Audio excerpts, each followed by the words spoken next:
So,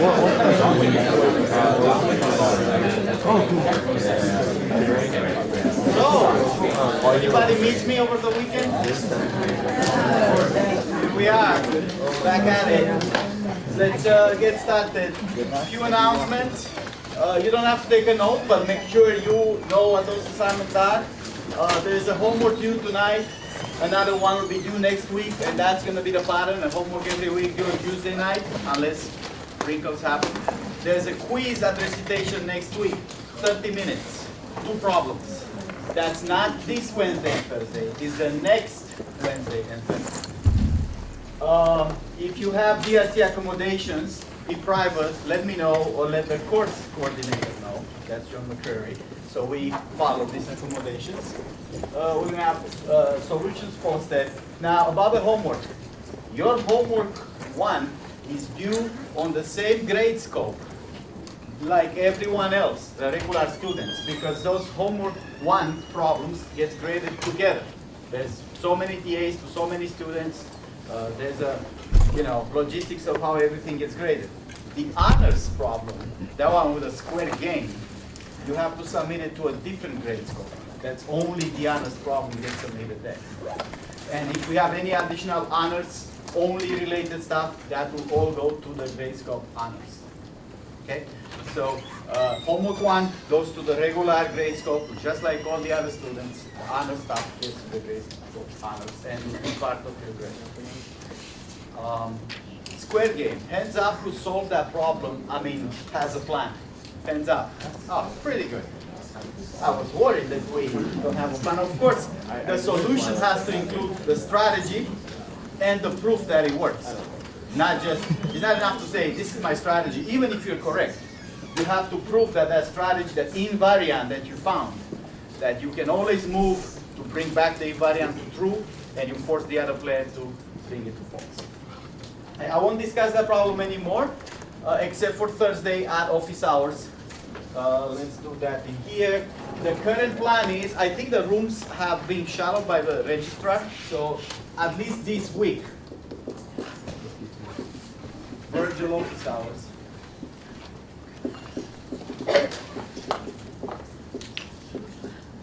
It'll be Tuesday, regular, like the homework, that's today, 6 p.m. I think it's right there. What's the room where the tutoring happens? 159. The same room where the TAs are. And Thursday, that's for honor stuff, like the square game. 6 p.m. Same building, right there. 143. I forgot. It's the same room where the tutors are. It's only one room. And I think that's not going to stay. I think those rooms are being changed by Power. Okay, so now let's get into the lecture. We have to do a bunch of things, just like we started. Like you guys know already, I'm not a big fan of circuits, but we have to do them. And so I'm going to try to do that as quickly as possible to get them out of the way and then do some interesting stuff. Just one more note here. Some people seem to be confused what overflow means. That's related to the homework. I won't insist on it. It's extremely easy to find the overflow definition. I should tell you just that. Go back to the book definition if you are confused. And just as an example, when you add 2 things and the result doesn't make sense, that's a pretty informal, good definition of overflow, right? I add up 2 things, the result doesn't make sense. So let's just say on 4 bits, 2's complement. What happens if I add, say, +4 with +5? If I add those 2, can anybody do it in their minds? What am I going to get on 2's bits, on 2's complement 4 bits? 1001. Which is what? 4 and 5, right? In 2's complement there is no 9, right? In 2's complement on 4 bits, what is the range? The smallest one is negative. What's the smallest number on 4 bits 2's complement? To the, what's the maximum you can have? So I don't have a 9. I can't get a 9. What do I get here? Yes? It's going to be -7. -7. Now you can plug in the bits and do the operation and see that that's true. So as soon as you see something like this, that's not right? It can be. So that's an overflow situation. How about a -5 with another -5? I'm adding those numbers again. You can complete the bits here. What do you think I'm going to get? In 4 bits 2's complement, yes. 5. I get 5 here. Do you think 6? I think 6 too. +6. So plug in the bits and verify the addition. Make sure you do that because the quiz is going to be, one of the problems is going to be a lot of bitwise and binary and basis representation. But my point is, you see something like this, that's an overflow situation. Right? The result didn't come out right because I didn't have enough bits in here. If I have one more bit, the result would be correct. All right. So let's keep going with logic and circuits.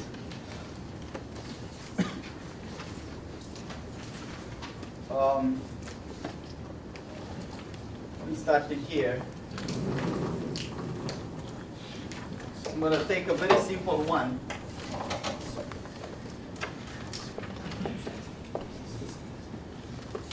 A, B, 0, 0. So let's go this way. This is a 0, 1, 1, 0, 1, 1. And you say this is the result. Sometimes called output. I think I showed you this one, 1, 1, 0, 1. So that's a truth table. And if I want to convert this truth table to a DNF formula, anybody knows what DNF stands for? Disjunctive. Somebody else, what is N? Normal? 4. Now, I won't ask you for this name. Some people will be able to remember the name. Some people will not remember the name. Just remember DNF. That's fine too. In complexity theory, be more clear what normal form means. But until then, it's just a DNF. The important part is how to read this table to get the DNF out of it.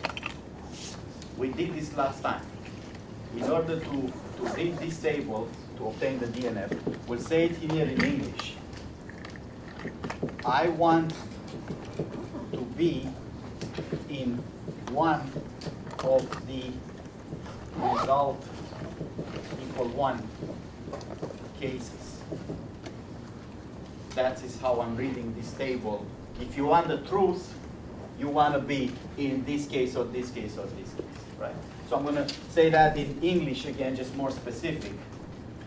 It's row 1, or because row 1 has result equal 1, or row 2, or row 4, right? This is absolutely critical to remember this DNF. Not so much disjunctive normal form, but much more in English. What does it mean? I want to be in one of the 1 cases. So now, if you have this definition, it will be extremely easy to write a logical formula that corresponds to this table. The hard part is remember in English what DNF means. So if we had to write that formula, how do we say I want to be in this or this case? I have to specify the cases, right? So that's the same as saying, how do I specify this case? Yes? Not A, and not B, or. Right. So I want to say row 1 means what? A equals 0 and B equals 0, right? That is row 1. I'm still in English. Or, what is row 2? A equals 0 and B equals 1. Or, what is row 4? A equal 1 and B equal 1. Now, I think it's nice that when I write this in English, or and ends come out naturally what I want them to be logical. I don't have to remember too much. See, I want to be in that case, or that case, or that case. The words are right there. And in each case, and specifies exactly that case. It's got to be an and here, because to specify this row exact, I need A0 and B0. So now if I really want to transform, say it again, if I really want to transform this formula into logic, how do I write it? A equals 0 and B equals 0 Yeah. means? Not A and not B. Right, so that's kind of like the first thing. Then I'm going to have an OR. An OR is the OR, and then A is Not- 0 and B is 1, not A, And B. and then A and B. Or A. this part it's easy, it's just translating N to that V, upside down, and the ORs into the V, and the nots, and so on and so forth. That's the easy part. A equals 0 means not A, right? Because not A means A is false. That's the same as A equals 0. So that's how I can read this and get the DNF out of it. There is so we started on this idea last time to build that big other circuit. So unfortunately, we're going to have to redo that one because we didn't finish it. And you have to have a quiz problem with additional circuits. So I want to make sure everybody sees the circuit before, even though it's the last thing I want to do here. So let's do that again, full adder. I'm going to try to do it fast. We had A and B and the C previous. That's coming from the previous operation.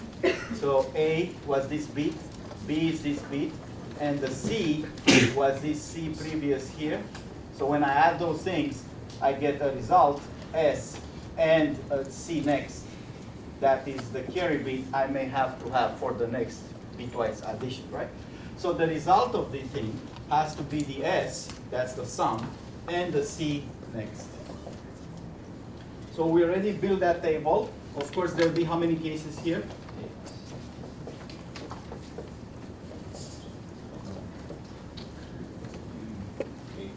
A should be 0 to the Because there's 2 to the 3. A should be 0 to the 4th. There's each one of them has 2 possibilities. They're all independent possibilities. I have 3 of them, so 2 to the 3rd is 2 times 2 times 2, right? 8 possibilities total. And then we have this 0, 0, 1, 0. Please correct me if I'm getting this wrong. 0, 1, 1, 0, 0, 1, 0, 1, 1, 1. That's already, we talked about how this works, depending what this carry is, plus what this is, plus what this is, I get the result, and I may have a carry bit for the next. Now, I want to apply this logic to get a circuit that does this. This circuit we've already done, it's very easy, and it's in the notes. But what about this one? To get this circuit, I need 2 major outputs, right? And I'm applying this strategy here to say, I want to have, for the S output, I want to be in this case, or this case, or this case, or this case. So if I am to write S as a DNF, let's see how that goes. S, how do I apply this idea from here? How do I say this case? I want to be in this one, or this one, or this one, or this one, right? So this case is?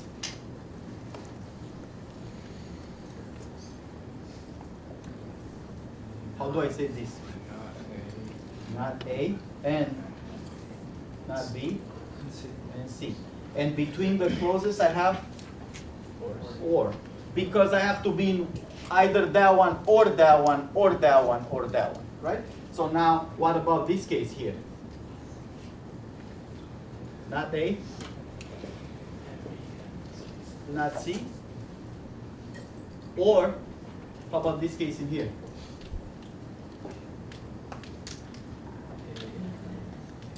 A and not B and not C. A, not B, not C.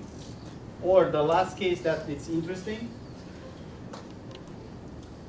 A and B and C. Again, why is and in between? Because I have to specify exactly that case. To specify this case, I need all 3 of them equal true. So now I have this formula, and I do my circuit here. Say I have A and not A. This is A. This in here is not A. And then I have B and not B. And then I have C and not C. So I always draw the inputs, all of them. Not A, B, not B, C, not C. And then to create these, I think we started doing this last time, I need a massive OR gate with 4 inputs into it, right? So I'm gonna have this massive OR gate here, say, that outputs S. So what are the inputs to the thing? Each one of those 4 things is a what kind of gate? The OR represents the OR between those. Each one of them is called a close. This is a close, this is another close, another close, another close. So what is each close kind of gate? It's an AND gate, right? So I need 4 AND gates. Let me see if I can draw that in here. Right? 4 AND gates. Here they are. And this is an OR gate. This is an AND gate. Now, what is the first one? Not A and not B and C. So those are the wires that go to the first gate. So not A, here it is. And what else? Not B, here it is. And what else? C. I got the first gate going. How about the second gate? Not A and B and not C. Not A, I drew something from here. And who else? B, here it is. And C. Right? How about this gate right here? This AND gate is going to be my third gate. A and not B and not C. So A, not B, not C. How about the last gate? A and B and C. A, B, C. That is the output of this column. Hands up, who's with me? You're gonna have to do this next week on the quiz. Quizzes are harder than the homeworks, obviously, because the homework you do this and you ask your friend, hey, what did you get? I mean, you're not supposed to, but you can ask anyway, right? In the quiz, you can't do that, right? It's not just that, you have 5 minutes. So it's better to have a very systematic way to approach quizzes. At home, you do it, you watch a movie, you come back to it, you ask somebody, hey, that was too difficult, I got 6 gates. Oh, oops, I got only 5. That's no good, right? In a quiz, you can't redo it. Even if somebody gives you a hint, it's too late. You gotta have a very systematic approach to make sure you get it done from the first try. Like, see how I draw nice the inputs here and the gates and everything, just to make sure I'm not getting it wrong. Somebody's calling me. So you can simplify that a lot. On the quiz, would we have to simplify that a lot, or do we only need to take it to You should ask this kind of question.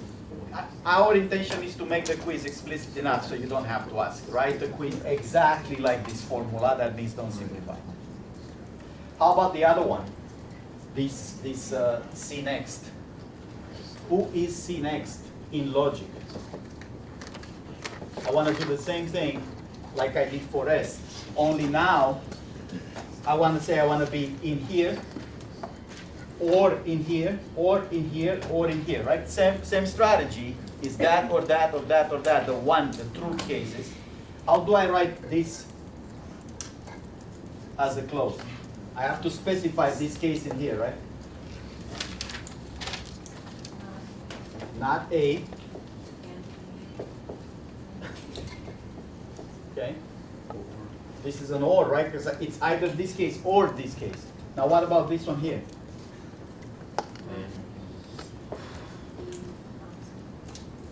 Oh, sorry, sorry.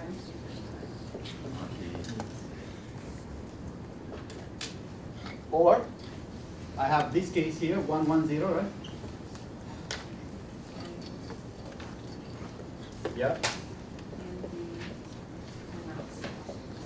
Or the last case, A, B. So now I don't have to do another circuit. I want to have one circuit because I want S and C to come out of the same silicon board. But I can have another gate here, right? And let's see next. That's also an OR gate because OR. Now how many closes I have here? 4 closes. So there'll be 4 AND gates, right?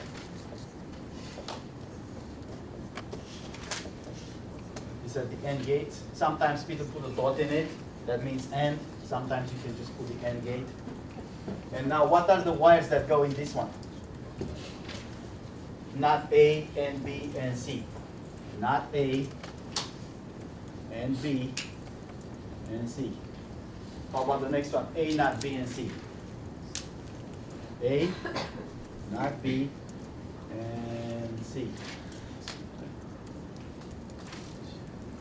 The next one, A, B, and not C.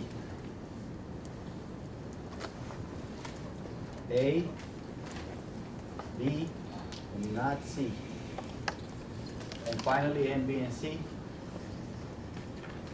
A, B, and C. So make sure you indicate who intersects who.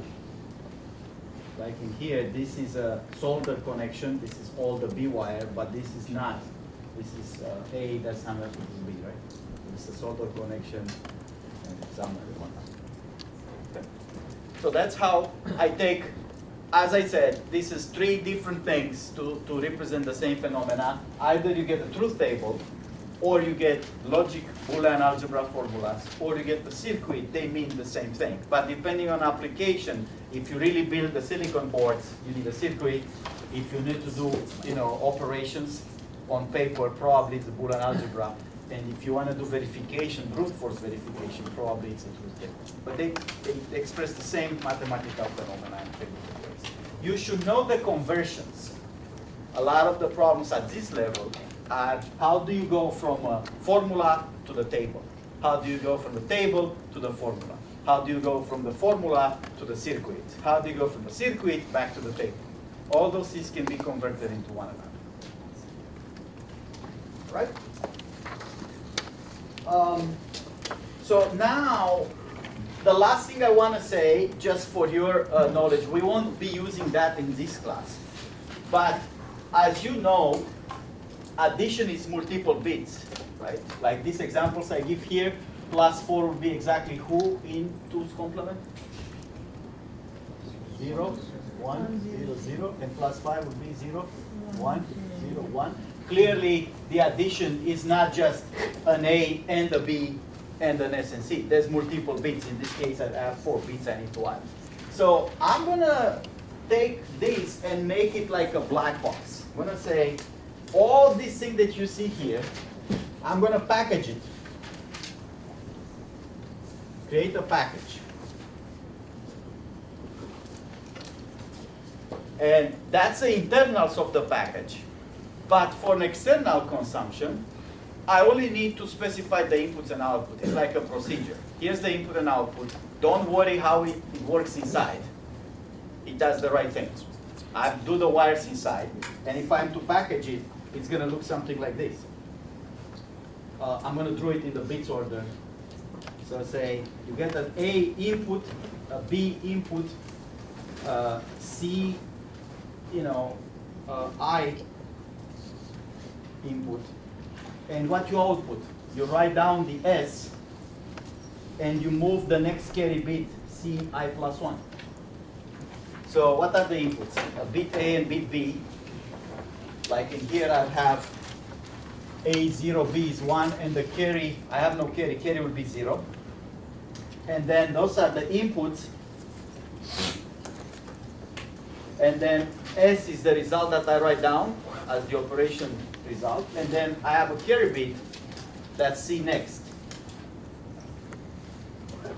I write the CI plus 1 so I can have a track of what's going on. So now this is a black box sort of thing that you can use it without necessarily knowing all the wires inside. And if I want to do what's called a ripple carry adder,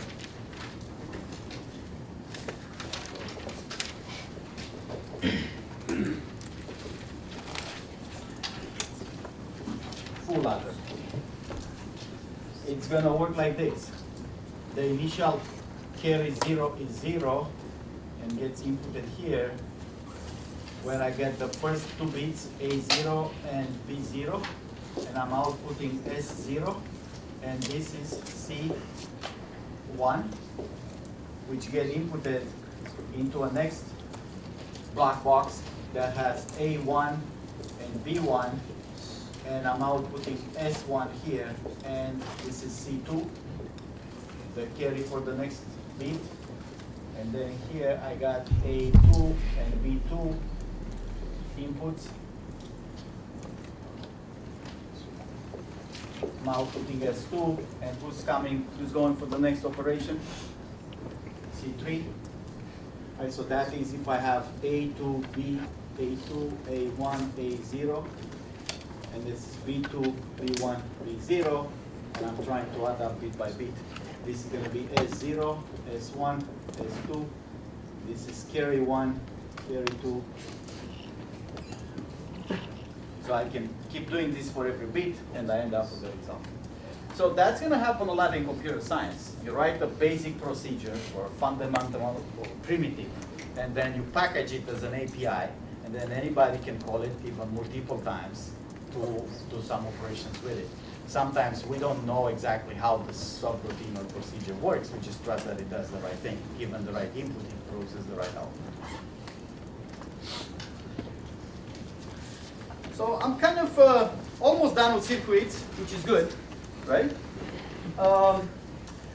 But there's one more thing. I want to go back to the first thingy and read the truth table in a different way. So to get the DNF, we said I want to be here, or here, or here. There's the disjunctive part. I want a different way to read this in English. It's the same truth table, it's the same mathematical Boolean phenomena, but I don't like it that or that or that. I want to read it in a different way. I don't want to be here. Is that equivalent? Saying I want to be here or here or here. Is it the same thing as saying I don't want to be here? Is this table exhaustive? Like, does it include all the possibilities? It does. All the truth tables do. When I have 3 variables, I have 8 cases. When I have 4 variables, I have 16. When I have 5 variables, 32. Why 32? Because that's all of them. So the same thing can be written as I want to not be in row, what is it? 3, when the result is false. Right? Again, my point is logically, but in common sense logic, those means the same thing. Saying I want to be in one of those 3, or I don't want to be in the 4th one means the same, because you gotta be in one of these cases. The cases include every single possibility, so you gotta be in one of those cases. We're gonna call that CNF, and C stands for? No. Conjunctive. And N and F the same, right? Anybody remembers what they mean? Normal form. Disjunctive, conjunctive. So how do I say that? I want to be in that case. I don't want to be, sorry, I don't want to be in that case. Yes. Not row 3. So row 3 means not. What's the exact row 3 as a characterization by A and B? A equal 1 and B equals 0, right? I don't want that. Again, I don't want to be in the case where A is equal 1 and B is equal 0. So now if I really want to do logic, how do I write it down? Not like that. That's again very nice that this end comes naturally as an end, like the common sense logic end. comes out as the logic end. Okay? If you remember, there was a formula, just because we're here, there was a formula how not distributes over the, we just did this last time. If I really want to work with that, it's going to be not A, or N becomes OR, right? Not B, Yes. B, right? Two negations, not B, means bring it back to B.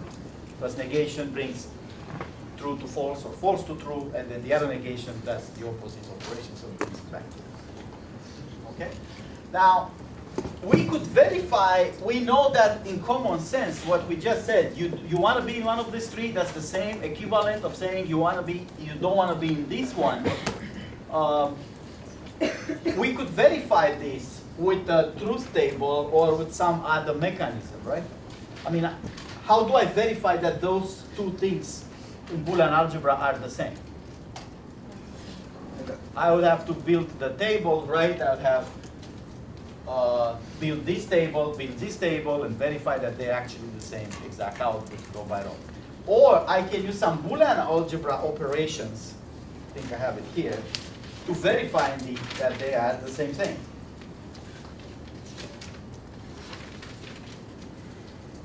Let's see if we can do that, since we're here. Are those the same thing or not? So I want to apply Boolean algebra operations, not A and not B, or not A and B, or A and B. I want to see how can I play with those rules I gave you last time to kind of get like a nice derivation to end up with this. That's the same like you do arithmetic operations and you get out with a nice result, but the rules here are the Boolean algebra rules. So let's see, let's start opening some parentheses here. I'm going to keep the same one the same, not A and not B. And then if I start opening things here, I keep this as one term, I do OR this, and I do then and that. So not, I have this OR here, and then I have not A and B,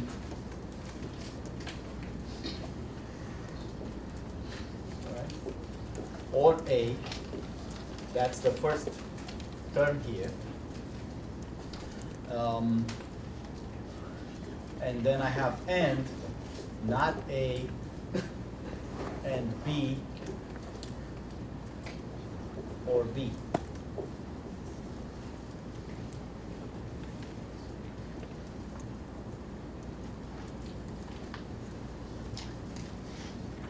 So I need to, there's a lot of rules and you can apply them mechanically, but that's a bad strategy in general. I think it's a much better strategy to figure out the common sense, what stuff actually means. So I'm looking at not A and B or A.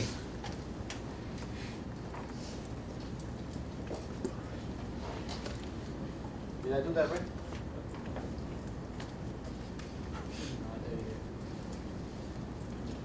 Not A or A.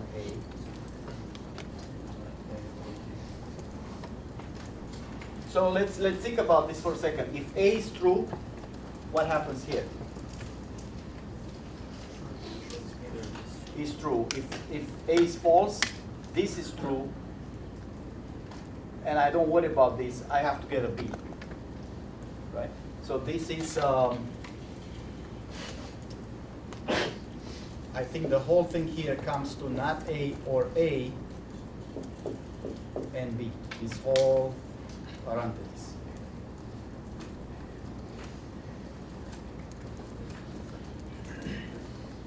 Which is of course true.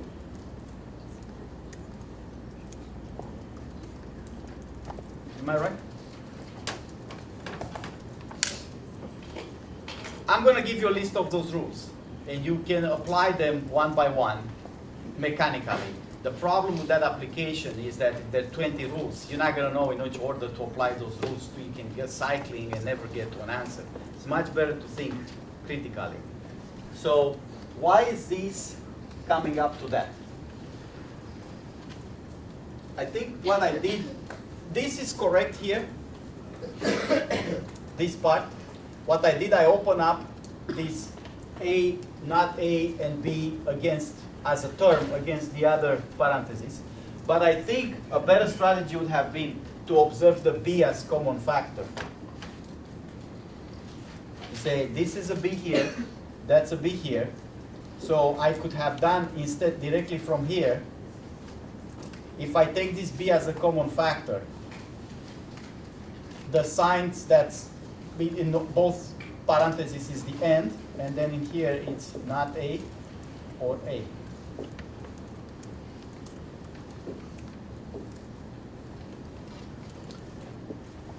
So before moving on, we need everybody to see that from here I have two choices, or maybe more than two choices. I can take this parenthesis and expand against A and then against B. That's what I did the first trial. Or I can observe B as a common factor, as in AB plus CB. That's what I had in there. And then if I do B common factor, that's A plus C times B. So the plus in here corresponds to the or, and the and corresponds to the multiplication. So hands up who sees that this is the same as this. Okay, that's something we need to sleep on. Now, when you start with this is going to happen in a quiz, not the first quiz. The first quiz, like I said, is representation and circuits. But at some point, it's going to happen. How you look at this, and you may not know, okay, if you really have to transform it to Boolean algebra, should I do this first or this first? It's better to use some critical thinking and intuition to kind of go on some path that seems more viable. Which one of those two seems easier? Like it simplifies the most here. The first one or the second one? Why is that? The second one is this is true, and true and B means just B, right? True and anything means that thing.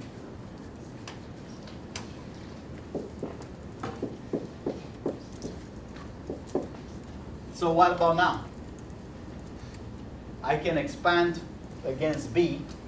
I get not A or B, and not B or B. Right? I've expanded this like that. So how much is this? So something and true? Is that something? So did I get here? This is one of the hardest things to do because it has this weird property that's true in all mathematics. If somebody shows it to you, like I did here, it makes total sense. Even if I don't explain nothing, if I just show you the derivation, here's in the notes. You look at this and you could figure out very easily what happened step by step. But if I just give you this in the quiz and say simplify it, figure out what operations in what order you need to do to get to like a concise closed form answer. It's extremely hard, again, because there are 20 rules. And you can easily apply a rule that makes sense right there, but it's like I did here. I started on this path. If I end up with this to be some monster that's hard to simplify.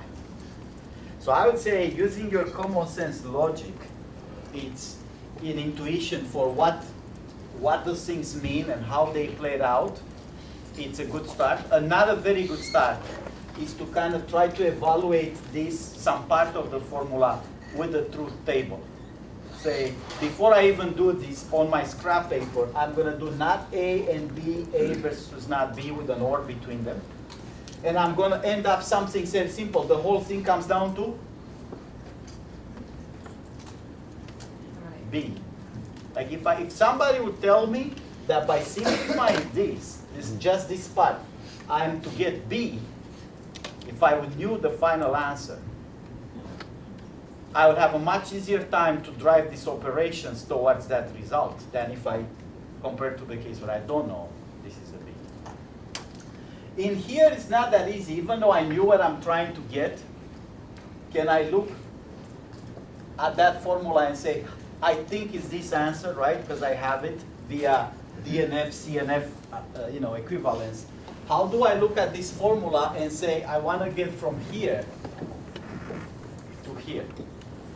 What do I need to do? So I need to make a plan before I start the Boolean algebra derivations. What's my plan to get from this formula to here? The correct plan would have been to say, well, this not A and not B, the first one, to get to here, you need the rest of it to simplify to B. And if you realize that, that's essentially 90% of the problem solved right there. If I know this thing has to simplify to B, very easy to drive the Boolean algebra to get there. So my take on these problems, especially under time pressure, like a quiz, is to first make some sort of plan where you want to get. Don't apply rules just because they can be applied. Say, okay, if I drive some intuition of where this goes, with a truth table, CNF, DNF analogy, or some other mechanism, a circuit, whatever you have, that's much better than just going blind and applying formulas hoping they work out. Okay? So we're going to get back to those formulas in a second, but I thought I'll show you this thing in two ways. DNF and CNF do the same thing, just different formulas, and there's a Boolean transformation between them. Now, I want to continue the CNF. What happens if I have more than one zero? So this zero says I don't want to be in row 3. What if I have another zero in row 6? How do I say I don't want to be, there's a zero, but then there's another zero? DNF, what did I do? I want to be here or here or here, right? I use an or between the ones, saying I want to be in one of those. But if I apply the CNF plan, which says I want to avoid the zero, what happens if I have two zeros? You have to say I don't want to be in that zero, and I don't want to be in that zero. When I avoid the zeros, I avoid all of them. When I say I want to be into a 1, I'm happy with either one. So let's do that. Let's take an example here.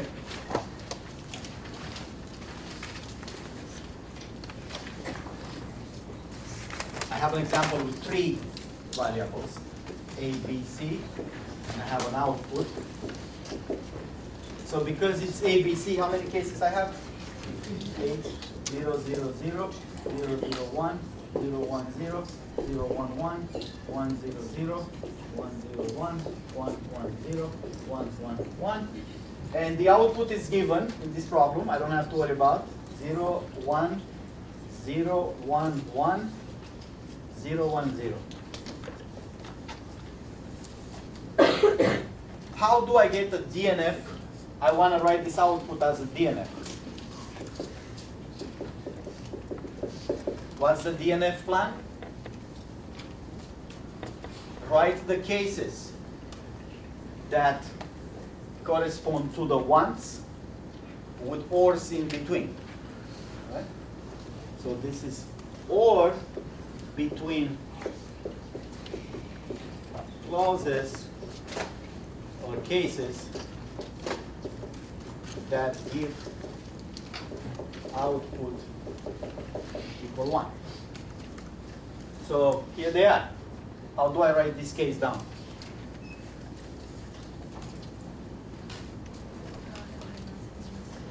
This is the first one, right? Yes. Not A and not B and C. And C. C. Right? This one here, everybody see corresponds to that one? Not A, not B, and C. And then in between this clause and the next clause, which is here, again, I'm looking for the ones that do a 1. I have an or. What is that clause?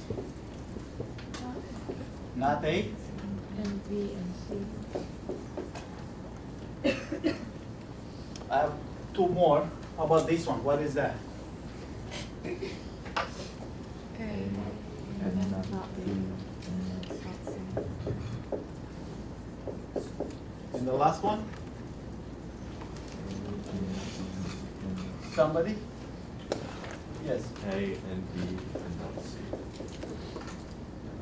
So that's saying in English, you should remember the English definition. If you remember the definition in English, you will have no problem translating that into logic when you need to. What's the definition in English of DNF?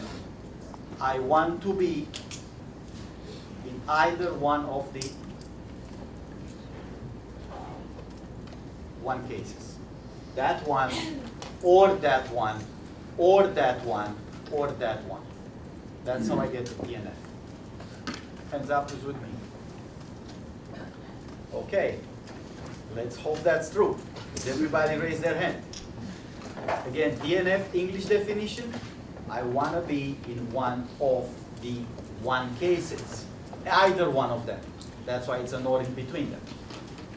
What's the CNF definition? I'm going to write it this way, but before that, I want to write a more like English version. Avoid all, what cases I need to avoid? Zeros. 0 cases, rows. So now if I want to do this, it's going to be a and between not clauses or cases or rows that give what? Output 0, right? So I have to say, what's the case for a 0? And put a not in front of it because I want to avoid that case. So how do I say I don't want to be in this case? That's my first 0. I don't want to be here if I follow this strategy. The first one is not what? What is that case? Not A. Is it and? It's like before, right? And for a close and. Not B. Not C. Now, because I want to avoid all such cases, in between those clauses, I'm going to have an and. So the next one is not. How do I avoid the next 0? 0, 1, 0. I put a not in front of it, avoid that case. And then I do not A and B and not C. Is this one here? Yes. Can I just list it, like the D and F case, and then put a parentheses on all of it, and then put one not? So instead of Right. using I and, can put a not in here. yeah, like use the correct cases that end with outputs of 0, but instead of using and between them, you put ors and then put one not. Right, that's the same. Okay. Just my only, I think the only difficulty here might be that you remember some sort of strategy or recipe that you don't remember properly during the quiz. So I think the best strategy here is to remember something that makes total sense, just in case you look like that rule, transformation of binary, the flip the bits and add 1, same thing. I don't want to remember something that 3 days or 3 months later may not make sense. I want to remember something that will make sense all the time. Like avoid all zeros. That means I'm going to be in one of the ones. So what's the next clause here? Not. How do I avoid this 0? This is A, not B, and C. C. And the last one? Now, of course, for CNF, I can open each not, right? Each one of those clauses. I open the not against it. So what do I get if I distribute this not over the 3 variables inside? A, that's an OR, right? Because when the not distributes over the end, creates an OR. A or B or and stays, but this not distributes against over these guys. So what do I get here? Not A, not B, it's an OR, right? And this is C, not C. How about the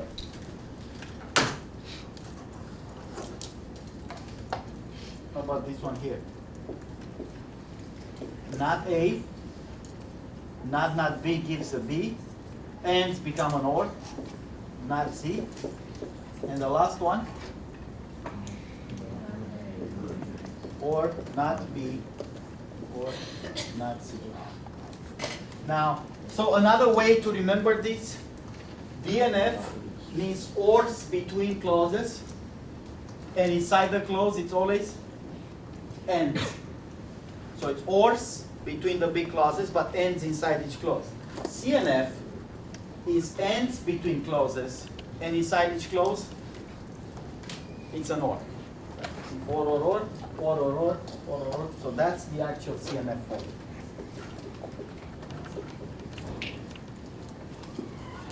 But apart from the definition, it's more important for you to understand how DNF and CNF works again. DNF, I want to be in one of the ones. CNF, I want to avoid all the zeros.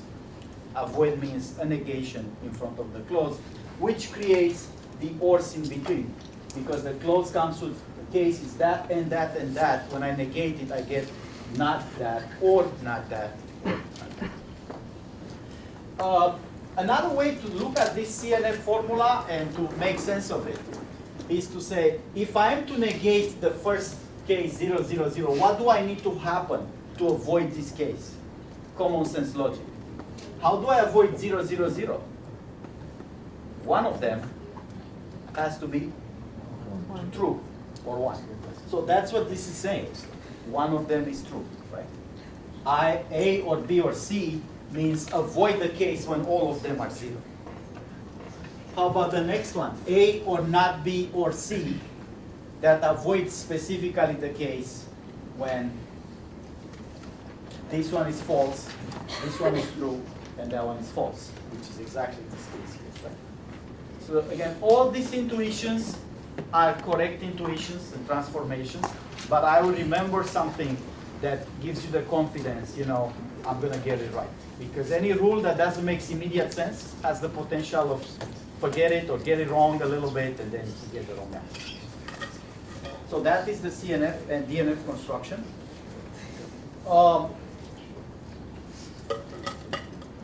Now, can I build a circuit based on DNF? Of course I can. That will be a massive OR gate with how many wires in it? 3 wires, and each wire will be an AND gate. This is an AND gate, right? This is an AND gate. This is an AND gate. This is an AND gate. And in between those, I'll have something. All these wires will come to a massive, big OR gate, right? That's how this is going to look. How about if I build a circuit in here? How's this going to look? The last gate is going to be an AND gate. There's going to be a massive AND gate with 4 wires. What are the wires going to be? Those are going to be ORs. Each one of them is going to be an OR gate, or, and the last time with an AND. And those 2 circuits should have the equivalence, logic equivalence. They should be the same thing because they correspond to the same state. So you should play with this stuff enough so you get that confidence. There's homework, there is the recitation, there is additional exercises, there's the book. Whatever you need to do by next week, not this week, 8 days from today, to be able to do the circuit in 10 minutes at the quiz, do that. I've never seen a person who didn't conceptually understand this thing so far. In a few years I teach this course. It's always some negligent mistake.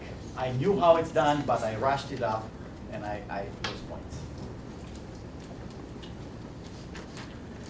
So that's the circuit.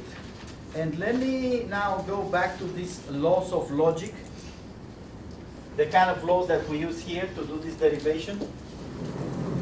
We already kind of stated the laws, but we can work with them a little more.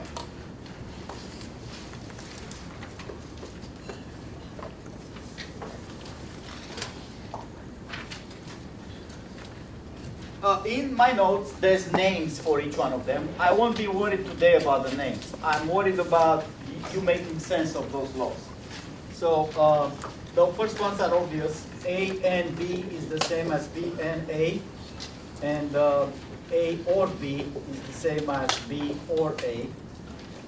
Again, sometimes people put 3 lines to significance the same logic value, but it's the same like equal. Equal means the same Boolean value. I wouldn't worry about 3 lines versus 2 lines.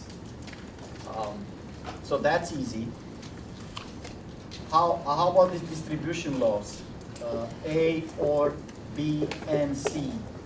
Is that A or B and A or C?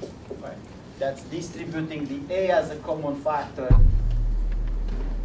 over B and C. So it's A or B, and becomes this and A or C.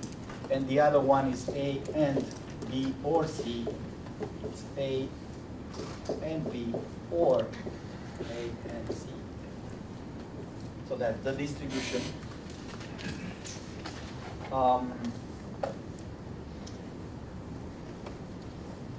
Associativity, A or B or C is the same as A or B or C. In other words, if you want to do A or B or C, you can do the first 2 or the last 2 first, whichever one you like. It comes down to A or B or C. That's why you can have an OR gate with 3 wires in it, because that means you first OR the first 2, and then you OR the last one.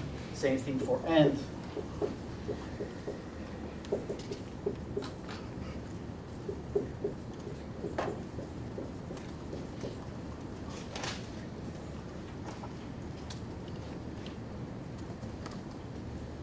The identity that says A and true is always A. A and false, it's always false.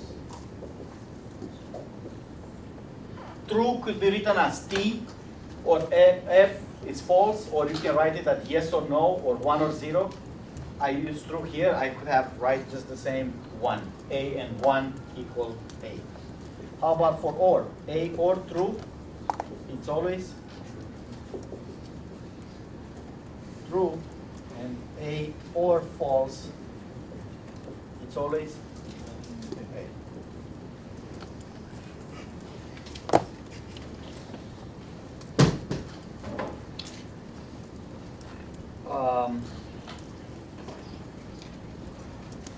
Few more laws here. What happens if I have A and A? What do I get? A, which is the same as A or A, right? And or ending with itself is the same. How about A and A or B?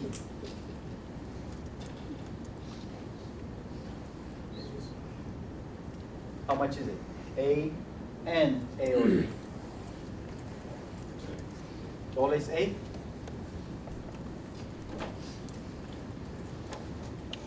Can somebody explain this in English? Yes. So if you look at your second statement, it's either going to be A or B, and because what's it called? You have short circuits, so these doesn't really matter. If A is true, then you only need to worry about the A and A, which will always be. Right, but why do I need to worry about A? You're right, but halfway. Why do I need to worry about A though? Because there's an and after the first. Because there's an and with A. So here's how I would try to explain this if I have it. What's necessary for this to be true? A. A is necessary. What's sufficient for this to be true?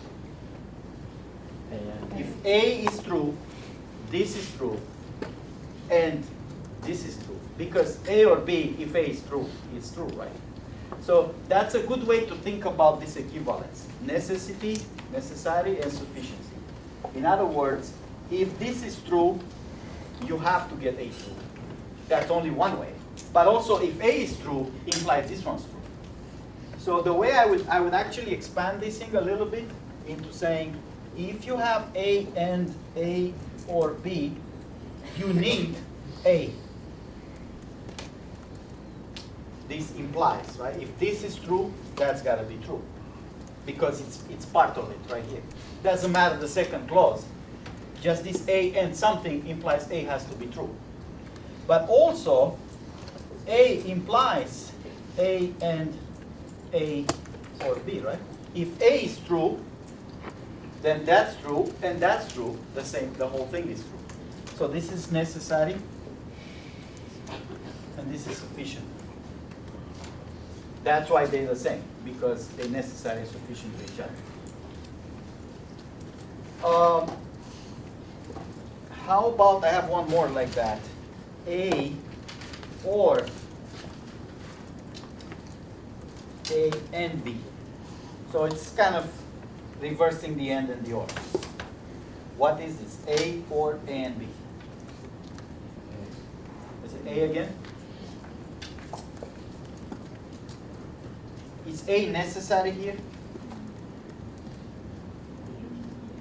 Can you get this true without A being true? No. I see heads shaking both ways. Some say yes, some say no. So let's say A, and then let's expand it into what's necessary and what's sufficient. A or A and B implies A. That's the necessity condition. And then you have to think about that. Can I get, if this is true, is there any way other than A being true for this to happen? I think not. I think it has to be. Because either one, to be true, it's an or in between. This has to be true, or this has to be true. If this is true, A is true. If this is true, both A and B are true, so A has to be true. And the sufficiency says A implies A or A and B. That's easier. If A is true, that's true. And once this is true, I don't have to worry about the other clause, right? It's an or statement. In an or statement, one clause true means the whole statement is true. Few more. We already did those. Not A is A. Not A or B is. Not A and B is. And those are all the rules I have here. Got it.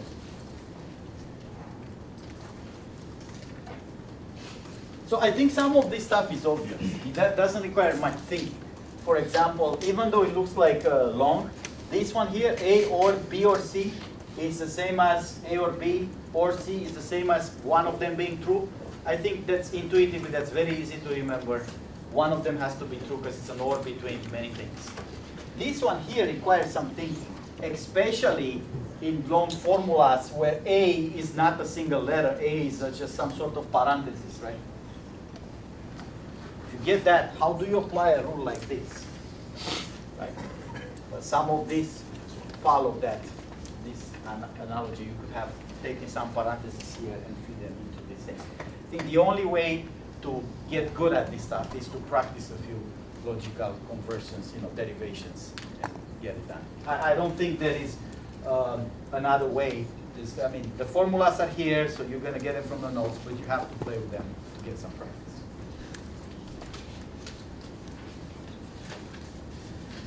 Before I move on to some interesting stuff, I want to make sure I don't miss anything. So everybody should be able to do homeworks and such. How are we doing with the homework one? How many people are done or very confident they'll be done in a few hours? Everybody. Great. So I'll have office hours today, just in case we need some help. But for the regular stuff, like homework one, anyone, you can go to any professor at TA office hours to help you with. For the honors questions, you have to come to me or to the honors TAs, because the other ones are not dealing with the honors problems. Good. So now that we've done that, I want to show you one thing that we really don't have to do, but I don't know what's going to happen. I think it's in the recitation, so I just want to say it here, and then we'll do the details of recitation. Everybody knows what this sign means, right? Because I already said it. It's just a symbol for saying in English, for all. or for any, right? Or for every. All cases, all values, all of that. It's not a fancy thing. It's just a shortcut for that. And this other symbol, it's an E backwards. I mean, who comes up with this stuff, right? E backwards. Okay, well, that exists. There is at least one, etc. I think it's no problem for you guys to just say that's a symbol that in English means that. What I want to show you is some mind-blowing construction that will put you to think. What happens when I combine those things? I'm going to do it in English, and at recitation we do it in numbers or whatever. If I say, for every course, there is a student, and the grade of that student in that course is A, that's a statement. I want you to read it in English. For every course, there is a student that gets an A. Pretty true. I never heard of a class when nobody got an A. What happens if I reverse those things? There is a course, and every student grade of the, I'm going to say ST course Z. That's a different statement. It means a different thing. It's not the same thing, right? That says there is a course when everybody got an A. That can happen, but very unlikely. Certainly not this one. What happens if I just reverse I keep the original statements, because this is, I change the quantifiers, right? Course, instead of being for all, is now exists, and student, instead of exists, is now for all. But what happens if I keep the quantifiers, just change the order? So again, look at this one and say, exists a student for every course, grade of that student in the course. Is that the same statement on one of those two? No. That means a different thing. What does this one mean? There's a student who gets an A in all courses. Isn't that the same case in here? A student that gets an A in all courses? What's the difference? Not with quantifiers, but what's the critical difference between this statement and this statement? Yes. For the bottom one, it's that student has an A in every course, whereas the top one is for every course there's one student, not necessarily the same Not student. necessarily the same student. There is a student who gets an A in that course, but for every course it might be a different student. And what causes this difference? How come the order of statements? You see, for every course it's the same statement like in here. And there is a student, is the same statement like in here. Yes. Because you're applying like the exists or the for all to different sets. So like in the first one, there exists a student in the set of courses, whereas in the last one, there exists a course in the set of students, so you're looking at different sets. So that's a good explanation, it's correct with sets. I want something more common sense. In here, once I say there is a course, for any course, I fix the course. It has to happen for all courses, but the course is fixed. So that student depends on the course that's being considered. Although this statement works for all courses, it works for one course at a time. And when a course is fixed, the student depends on the course. In this, I fix first the student. And now the rest of the statement, any course, have to apply to that fixed student that I already fixed. The moment I say there is a student, X cannot change. But in here, first I fix the course, I'm going to go through every course. But for a given course, I pick a student after the course, which means the student can depend on the course. There was a hands up? Is it true that the bottom statement implies the top statement? Is it true that if I have three statements, say A, B, B, and C. He's asking, statement C implies statement A. Implies? Everybody knows what imply means. What's the only case we have to worry about to prove an implication? True? False. What? How do we prove an implication? C is true. A is True implies true. That's the only case we have to worry about. The truth table of, this is Boolean variables, right? The truth table has how many cases? 4 cases. But out of those 4 cases, it's only one case that matters in the proof. When C is true, A is true. So is that true that if this statement is true, there is a student, Virgil, who gets A in all his, not true. I didn't get that many A's, only in math, I got it. Everything else, B's and C's. So if there's a student, let's call it X, that gets A in every course, is this statement true? Yes. For any course, there is a student. I can pick the same student, that X, right? I don't have to pick the same student, but I could, and that gives me that. How about the other statement, A implies C? If there is, for every course, there is a student that gets an A, which is true. Is there guarantee that there's a student that gets A in all courses? No. So that's not true.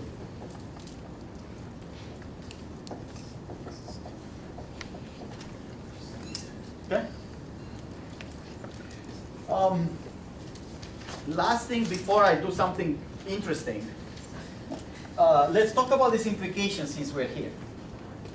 This, so let's take this one. C implies A means, in English, C true implies A true. Or if C equal true, then A equal true. So it's only one case of the truth table that matters. So we can build a truth table, C, A, and C implies A. 0, 0, 0, 1, 1, 0, 1, 1. When is the implication true?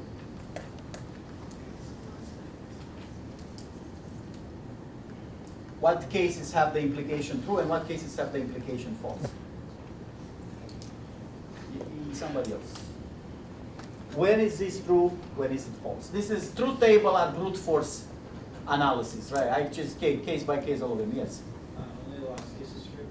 This is the last case true? So that's clearly true. True implies true. There's other cases that are true here. False, true. Somebody else. Yes. First 2. First 2 are also true because 0 implies everything. The only false case is where? 1 implies 0. So, okay, that's the truth table. The truth table is what it is. It's just a bunch of cases enumerated. But how come, if the truth table looks like that, how come I only have to worry about true implies true when I prove something? I only have to worry if that's true, I need to prove the other stuff is true. We call this C here, we call it hypothesis.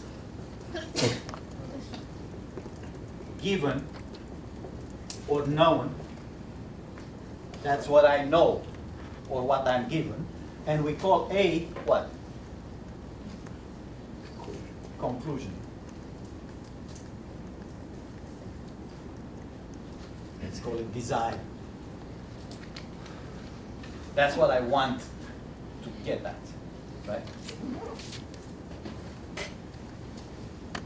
So why is it, given this truth table, why is it that I have to worry only about this case? If this is true, then that is true. I don't have to worry about the other cases. Somebody else. So when I make a proof, now that's all theory. Now I'm going to make a proof. And I want to prove C implies A. And the only thing I'm going to do, I'm going to say if C is true, I'm going to prove A is true. That's it. I'm not going to worry about any other case. How come that gives me the whole table? Yes. Well, get rid of the first two cases. If C is 0, then you don't care whether A is 0 or 1. Right, if C is 0, we don't care because the whole thing is going to work out. My implication, I want to prove it true, right? Making a proof, it's saying I want to be here or here or here, right? That's what makes this correct or true. I want to be in one of the one cases. Now, if C is 0, I'm in that case already. I don't have to worry about it. But if C is 1, I need to show that A is 1. In other words, I want to avoid this case. I want to avoid when C is true, hypothesis, the conclusion is false. Right? So the only thing I need to worry is if C is true, I need to prove that I can avoid this case. This is never going to happen. A equals 0, so I'm in this case. I don't need to worry when the hypothesis is false, because in either one of these two cases, my implication checks out. This will require some sleeping on, even for the smartest students, even for the ones who've seen this before. Please pay attention and try to do this exercise with English notions. If I get a grade in that course, my parents are gonna send me to Florida for vacation, whatever. Whatever it is that you're doing. Try to write it up with English statements that make sense to you and verify that C equals 0 is not an interesting case. When C is 0, we don't need to worry about it. Only when C is 1, we need to prove A is 1 to avoid A equals 0. And there's some things in the notes that you can take a look at. Things like, what does it mean? These are different letters here. P and Q, and P implies Q. Sorry, P and Q. This is a, that is a logic. This one doesn't. This is the logic formula, right? It just not just and ors and nots. It has this implication sign in there. We can do a bunch of derivations. There's some formulas that work out. But what's the intuition here? If this is true, what needs to happen? P has to be true. Q has to be true. And because P and Q are true, now for this implication to be true, what needs to happen? Right? So if I'm to think multiple threads out of it, this must imply P. If you want this whole thing to be true, P has to be true. But it also implies Q. But this one has to be true also, right? P and Q must imply R because it's an and in between them. P and Q imply R. Out of these three, I get R to be true. So now this whole thing means P and Q and R. They're the same thing. Well, actually, we only did it one way. We did the necessity part. If you want this to be true, you need P true, you need Q true, and now this P and Q will imply the R. How about the other way, the sufficiency part? If P, Q, R are true, is this whole thing true? P is true, Q is true. Is this true? True implies true? Right. So now I got true and true and true. The whole thing is true. What's the other way to do those things? I'm lost. I didn't recap my formulas. I don't know how to do this intuition. I'm in a quiz and I want to verify that those two things are the same. What do I do? What's the brute force way to verify any logic formula? Truth table, right? If I'm lost, I build a truth table. It may take me a while to write 16 cases or whatever I need in there. That's fine. I verify one by one the rows. They're the same. Yes? So for the truth table with C and A, it basically doesn't matter if What? when C is 0, it basically doesn't matter, right? Right. So in the truth table, you may be able to avoid some rows. But I think that can produce a danger in there. If I were you, I would write the rows just to have them in the truth table and maybe not complete the right side of the table. But why is it 1 when like C is? In here, Yeah. why is this one? So when C is 0, C implies A is 1. Right. Why is that? Any A. So we can write these two cases as false implies everything. Oh, okay. I think the common sense logic is if you start with a false premise, that's another name for this one here, premise. If you start with a false statement, you can get anywhere you want. Right? If you start with something that's false, you can probably prove anything. Yes. So, could you say that the top two cases for C is 0, it could be 1 or 0? A can be 1 or 0. Oh yeah, but then C implies A could be 1 or 0 as well. No, false implies everything. The implication is true. Whatever the conclusion is irrelevant. When you start with a false premise, you can prove anything. So if false implies everything, could false imply that C does not imply A? Yes, it So- implies anything. So you can have, if you start mathematically, so somebody did this exercise. Start with 1 equal 2 being true. Let's assume 1 is equal to. You can prove any mathematical result after that. Anything you want. Because you start with a false premise.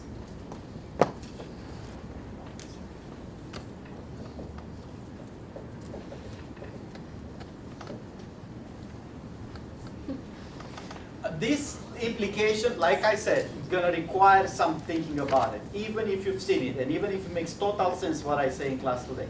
You look at the notes. You need some practice to not get confused about how implication works.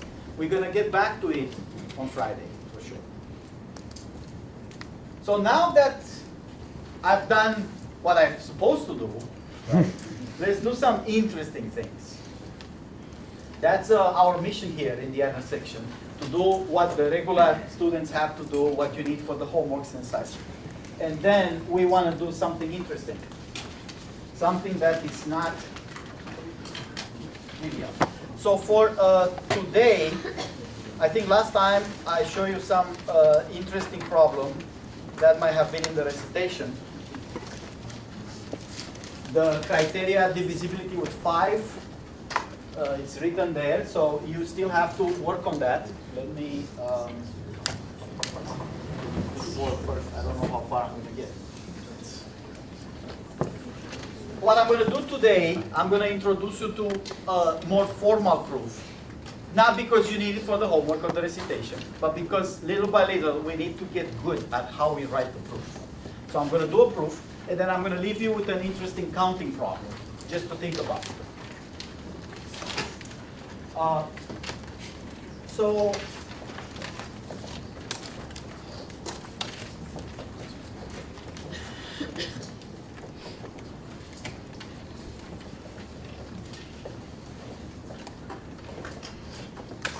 everybody knows when a number is divisible. This is unrelated to everything else we've done. I choose this just to showcase a proof.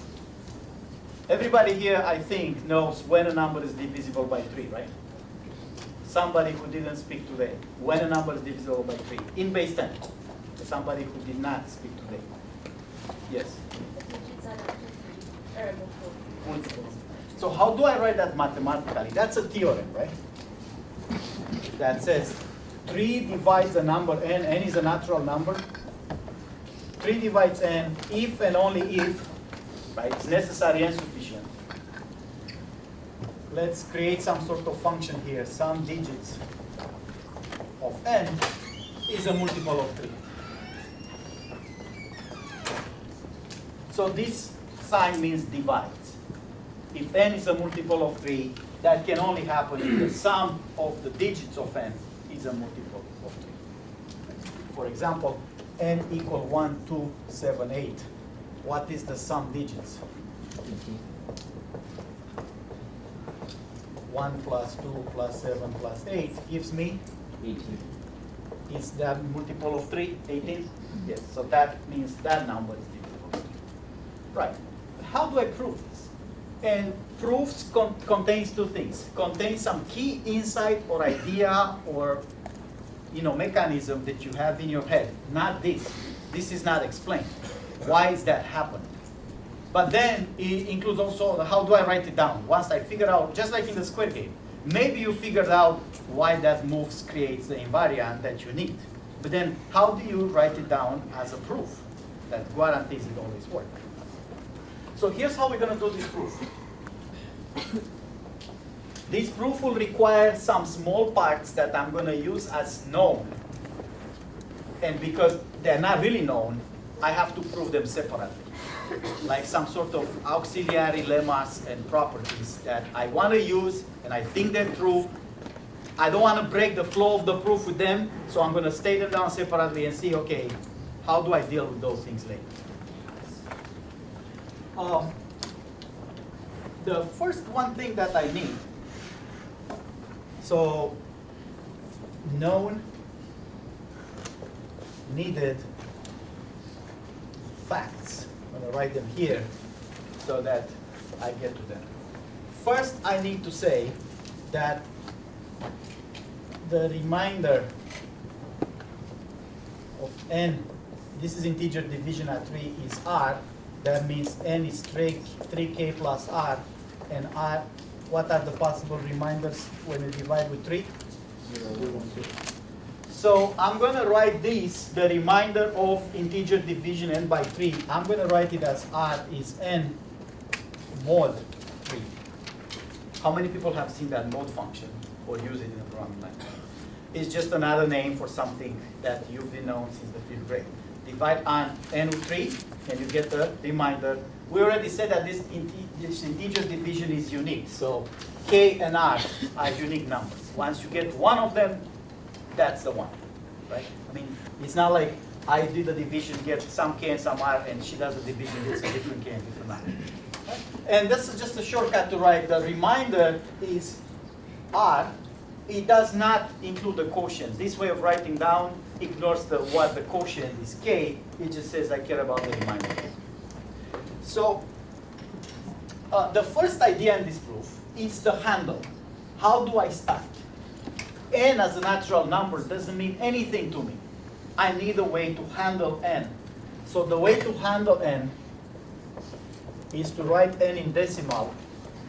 d0 plus d1 times 10 to the 1 plus d2 times 10 to the 2 plus dk minus 1 10 to the k minus 1 plus dk times 10 to the k. That's the regular power series representation in any base, right? It's the digit times the power of 10 of that power. So as an example, 1278, our number right there, it's 8 plus 7 times 10 plus 2 times 10 squared plus 1 times 10 to the k.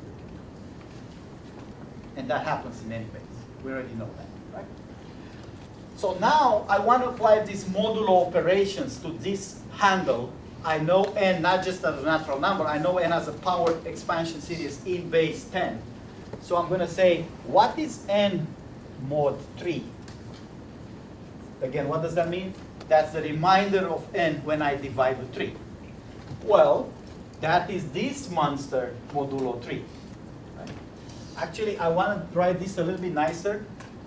You guys know I can take this and write it as a generic sum. Right? I can say that's a sum. It's a concise way of writing things. Instead of enumerating all terms, I'm going to say from I, this is the index of the sum. It goes from 0 to k, from 0 to k of di times 10 to the I. It's a concise way to write all the terms in one shot. It says, for I equals 0, you get this term. For I equal 1, you get this term. For I equal 2, you get this term. And for last I equal k, you get the last term. And then you sum them up because that's the sum symbol. How many people have seen this symbol and used it? Perfect. So I'm going to say this is the sum for I equals 0 to k for di times 10 to the I. Mod 3. N mod 3 is this mod 3 because n is that thing. Now the thing is, what I remember from my high school is that the mode, the sum distributes over the mode. In other words, here's a fun fact. If you have a plus b or plus c, mod 3, a bunch of things added up, mod 3, just like I have here, I have a sum of things modulo 3. I could break that into parts. I can say a mod 3 plus B mod 3 plus C mod 3, everything, I may have to take a mod again. Mod 3. Is that true? When I look at the remainder of the sum, that's what's written here. Can I just take each term of the sum, do the remainder first, and then add up those reminders? Huh. I remember this, but I'm not sure. So I'm going to go with a proof like this, kind of wishful thinking here. I'm hoping that's true. But then I'm going to have to go and prove that. Maybe for 2 will be easier to say A plus B mod 3, it's A mod 3 plus B mod 3, so on and so forth. Maybe try that. As for example, 26 plus 7 modulo 3. Is that the same as 26 mod 3 plus 7 mod 3? Everything mod 3. What's 26 plus 7? 33 mod 3? 0, because it divides the 3. How much is this mod 3? 2. 2. And how much is this? 1. 2 plus 1 is 0 modulo 3, right? Seems to be working, but maybe needs a proof. I'm going to assume it's working. So I'm going to say this is effectively a sum for I equals 0 to k of each term di times 10 to the I mod 3. Mod 3. So that's saying I can distribute the sum over all the mods. But then, I think the product distributes over the mod too, not just the sum. That's another fact.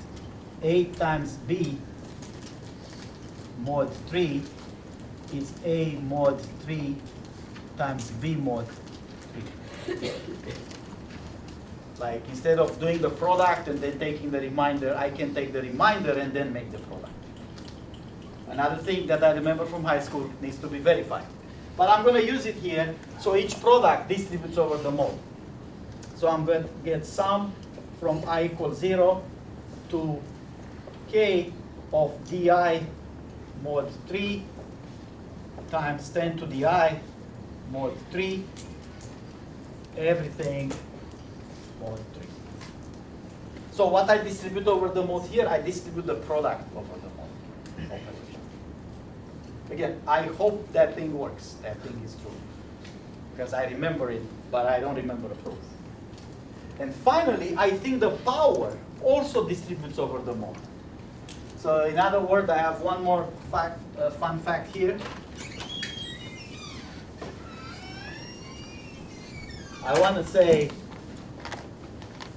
10 to the power I mod 3 is 10 mod 3 to the power I. And sometimes I might have to take another mod at the end. In other words, instead of raising the power and then taking the remainder, I can take the remainder first and then raise to a power.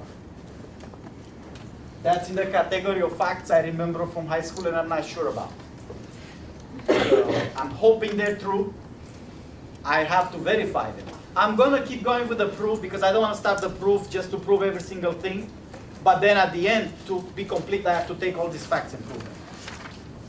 So if I distribute in here the power over the 3, I get sum over all I. So sometimes I write I but not 0 to k because it's still 0 to k, 0 to k, 0 to k. I'm just saying sum over all i's, I mean from 0 to k, of di mod 3, 10 mod 3 at power I, everything mod 3. Again, hoping that the power distributes over the mod, because that's what happened here. I've got the power and I'm distributing over the mod. So now, how much is 10 mod 3? That I know, it's a simple calculation, right? How much is 10 divided by 3? What's the remainder? 1. So then 1 at the power is what? 1 at the power, any power, doesn't matter, it's 1, right? So then that becomes sum over all I of di mod 3,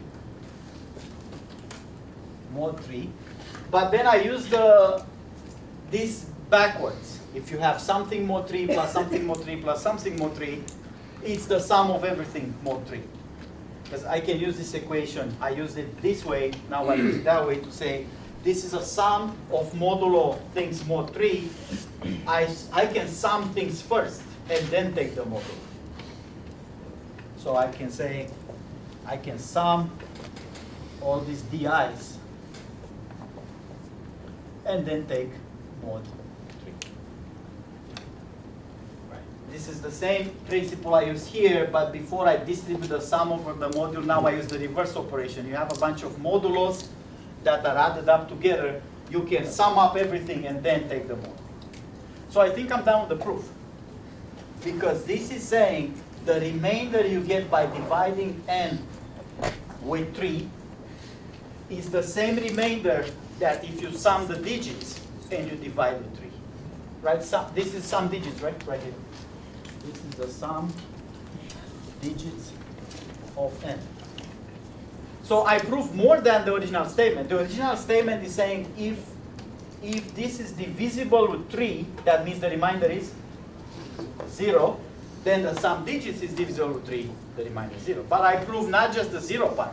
I prove that whatever that remainder is, 0, 1, or 2, is the same remainder when you divide the sum of digits with 3, 0, 1, or 2. So when that's 1, that's 1. When that's 2, that's 2. When it's 0, it's 0. That includes the 0 case, which is the divisibility. So why is this unit to 3? Why is the property unit to 3? Very good question. Does it work for 7? Can I do the same proof for 7 or 5 or 25 or 105? What part in here is critical that works for 3 but it wouldn't work for 7? Yes. It's the where you did 10 mod 3 was 1. Right? 10 mod 7 is 3. 3 at the power is a pain. So 1 at the power is very nice. Yes. But does that imply that if you were to extrapolate this to another base, that if you just have one remainder left over? Let's see. I have another one here that you get to prove as a homework. Nothing crazy. Other stuff is just. I have the criteria of divisibility with 3 in base 2. So not in base 10. In base 2, n is bk minus 1, b1, b0, where each bi is where? What are the digits in base 2? The di's here are what kind of values? 0, 1, 2, up to 9, right? But the bits here are 0 and 1, right? So anybody knows the criteria of divisibility with 3, same 3, in base 2? I know it.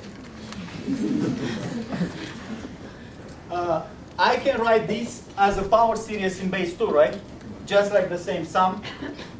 It's b0 plus b1 times 2 plus b2 times 2 squared plus b k times 2 to the k, which is sum from I equals 0 to k of bi times 2 to the I, right?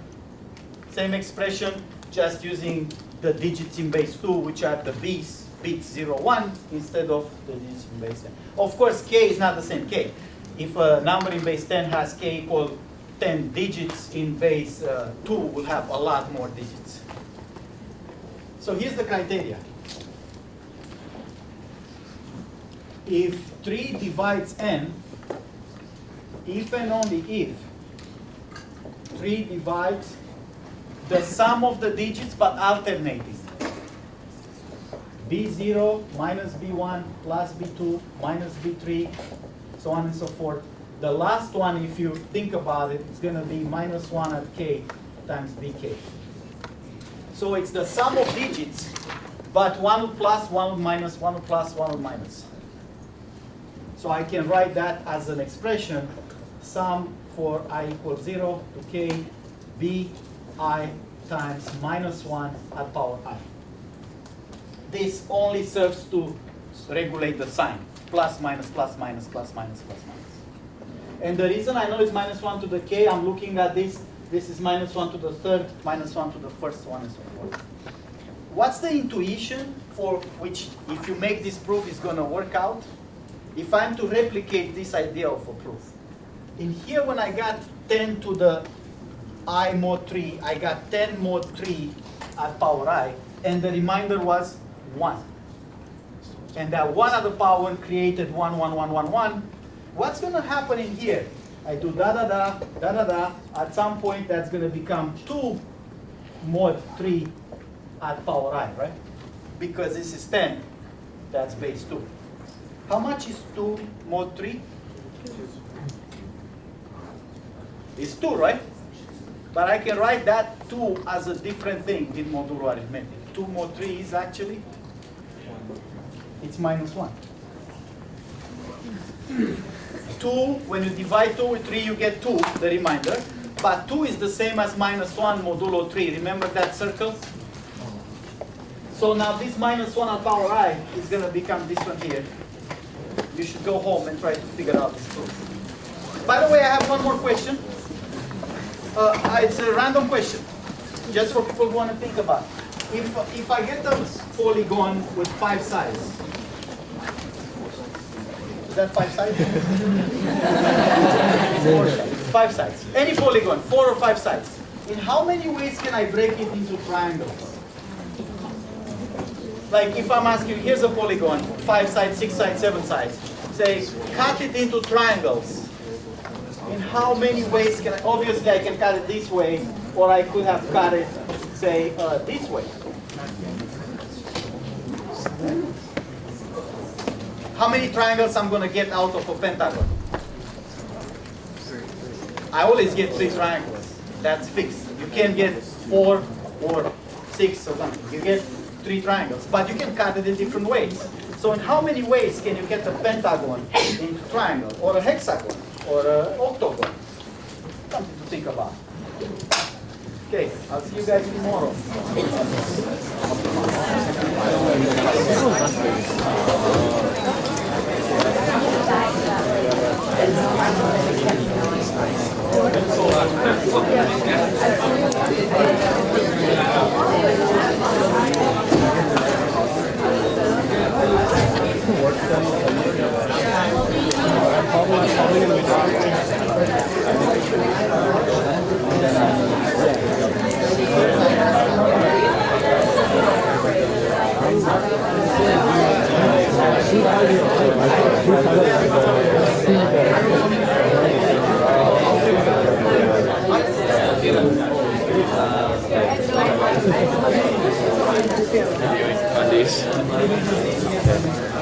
Not much to review, but unless he's already gone. What do I do if someone left the bar? We can write the post on Piazza that says I found this thing.